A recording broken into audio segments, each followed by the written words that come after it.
তো গাইস আজকে আমি দেখো আমার ফার্নিচার মানে খাটটা ময়লা হয়ে গেছে, দেখো অনেক নোংরা হয়ে গেছে, এই যে অনেক নোংরা হয়ে গেছে। তাই আমি বুঝতেছি, তো তোমাদের সাথে শেয়ার করতেছি যে আর বউ যার না থাকে তার যে কত কষ্ট, তাই এটা বলার বাইরে। তো তোমরা দেখো সবাই, অনেক ময়লা হয়ে গেছে।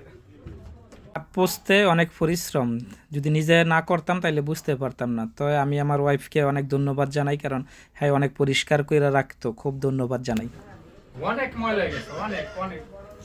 তো সবাই দোয়া করবেন আমার বউয়ের জন্য, যাতে শরীর স্বাস্থ্য ভালো থাকে, আল্লাহ তাআলা তাকে খুব খুব ভালো রাখে, তার কাছে যেন খুব খুব মানে আনন্দিত লাগে। তো ও আশা রাখতাম যেন আমি তার সংসারটাকে গুছিয়ে মুছিয়ে রাখতে পারি, তার খাট ফলঙ্গিলি ঠিক মতন রাখতে পারি, সেই জন্য সবাই দোয়া গাইস করবেন। আমার খাট মানে ফার্নিচার এবং খাট পোছা শেষ। তো দেখো এখন খাটটা কি জগজগ করতেছে, অনেক জগজগ করতেছে।